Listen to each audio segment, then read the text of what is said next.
Alright, so now let's actually look at beauty lighting techniques. We've talked about storytelling and why beauty lighting your shot can help with that. So now let's take a look at our two shots and see how we can improve upon our lighting and make the image more interesting. In HDB30, one big component is missing, and that is the sunlight coming through the ceiling windows. Adding that will act as a key light from the screen top left and add shape to the samurai. To help separate the samurai from the background, we will also add a rim light, which will add some nice metallic kicks on his armor and accentuate his arm a little bit. There is the light side of the windows back there, so we can take that as an excuse to kick that up a bit with an extra light.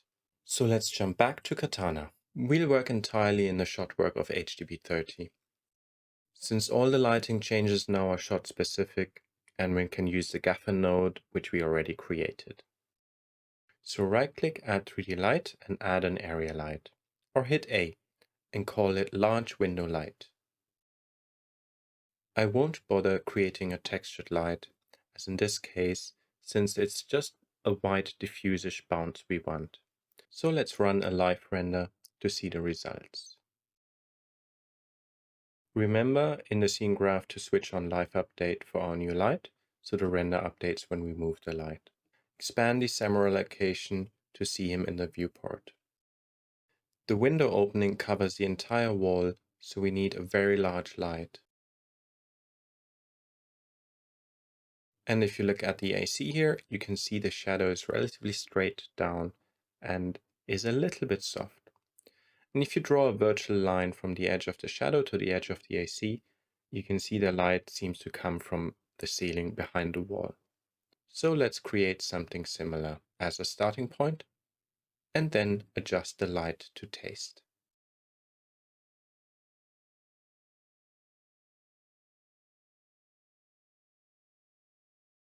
Now to really see what the light is doing, I will solo the light, so we just render the new light. And I'll just increase the brightness to read it better.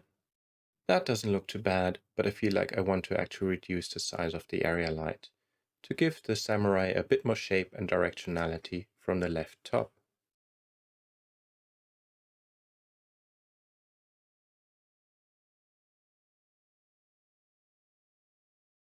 Okay, that works for me.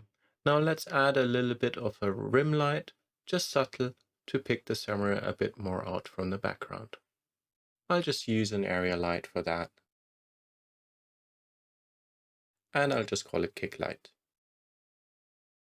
You can middle mouse drag the light into the viewport, and now you can move the light like a camera, which can help quite a bit. Okay, position-wise, this should be okay. I'll just increase the exposure to really see the kick. And this is obviously too strong, so we'll reduce it in a second. Okay, now we get a nice subtle kick on his elbow, and that feels pretty good. Now with all the lights on, my top light feels to be flattening him out a little bit too much. So just let's adjust the size a bit more. And make the light smaller again to give him a bit more contrast. Remember, if you want the light AOVs, switch on the new lights in the DL settings node. Okay, adding the top-down light and the kick really helps. So I'm quite satisfied with the outcome. We could work on it a bit more by adding another light to wrap a bit more light around his arm on the left side, but I don't want to overcomplicate the lighting. Less is often more. Often when you add tons of lights, your scene ends up looking fake and you'll start peeling off and removing lights again very quickly. Most of my character light rigs end up having maybe 2 or 3 lights, or 4 to 5 lights if the character is moving a lot. Okay, before moving on, let's save the scene file as a new version and render out a new render.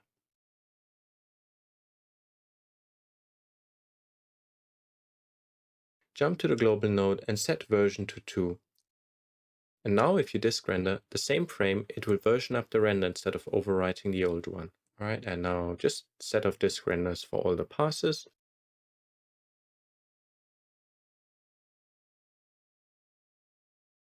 And let's switch to HDB10 now. and we'll take another pass at beauty lighting the samurai at the window. Remember to set the frame range in the project settings for HDB10.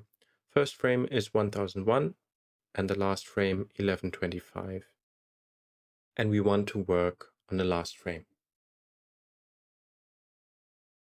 So this image is actually relatively nicely balanced. There's not much I really want to do or really want to change, except have the window light not wrap around as much to get a bit more contrast. So I will actually push the window light a little bit back, and I'll do that with a transform node in the shot work, since I want to transform the light just for HDB10. Okay, let's do a live render. So add the transform 2D and assign the window light. And switch make interactive to yes and stack order to last. And now just start moving the light back and scaling it down a little bit. This gives me a little bit more contrast, which is great, but I also want to accentuate the face a little bit more. And for that, I will create a second light, since that makes it a bit easier to control. I also want that light to be part of the same AOV. And so to achieve that, I'll create a rig under set lights and call it window light.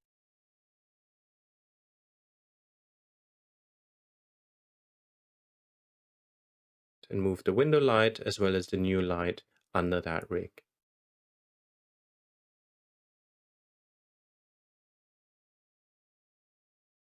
We need another gaffer just for this shot.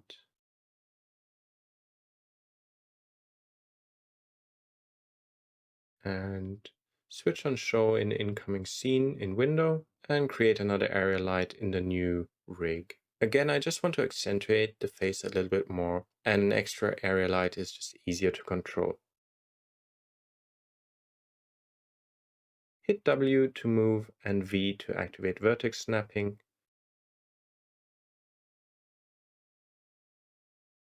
And make the light a little bit bigger. And don't forget to switch off vertex snapping when you don't need it anymore.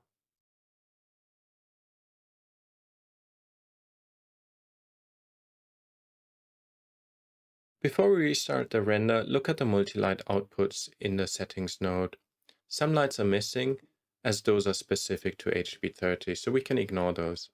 Instead of the individual lights, we can select the window light rig now, which will combine both lights into one AOV. Alright, start a new live render. Okay, and that's a bit bright, but I had exposed it up just to see its influence. An exposure of 10 is obviously too strong. Most likely, a value of 4 will work better. So play a bit with the exposure and position to just get his face to stand out a bit more.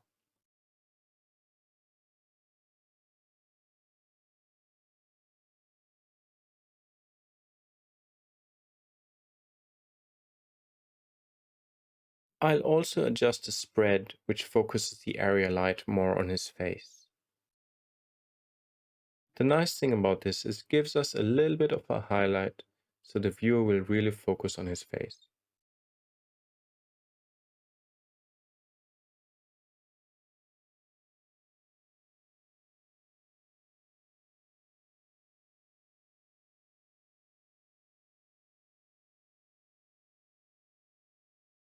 For the ceiling light, right now it wraps around a little bit too much. So I want to add another kick light for the ceiling light, so that when we increase it, we get a little bit of an edge here around the back of his helmet. So I do exactly the same as before and add a rig and call it ceiling.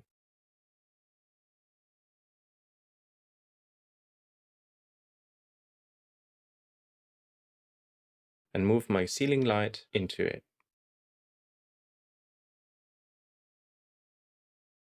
And now in the shotwork gaffer, add a kick light in that new rig and move it somewhat opposite of the camera.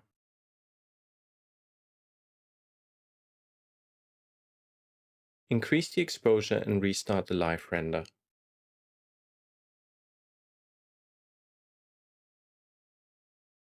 Switch the ceiling rig on as an AOV as well. I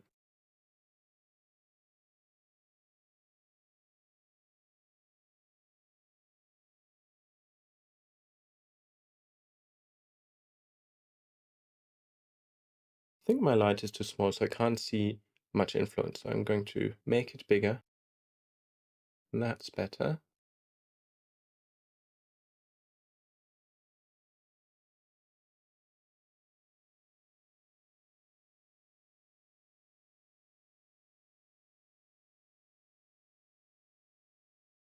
I just want a very subtle edge on the back of his helmet.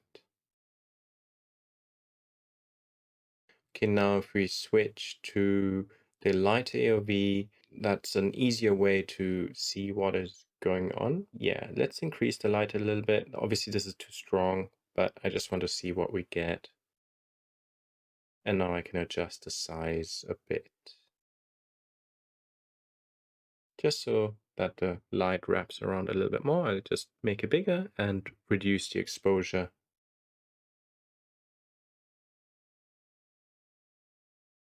In comp, we can always brighten it up a bit, and also the plate in the corner we might brighten up just to justify the extra kick on the samurai. And all the spec highlights kind of just make his helmet feel a little bit more metallic and a little bit more realistic, which is great. It just also adds some interest and draws the focus on him. I'm just going to drop down the exposure a little bit. It is a bit too strong. Focus-wise, I do want the viewer to kind of look at the front of his face more.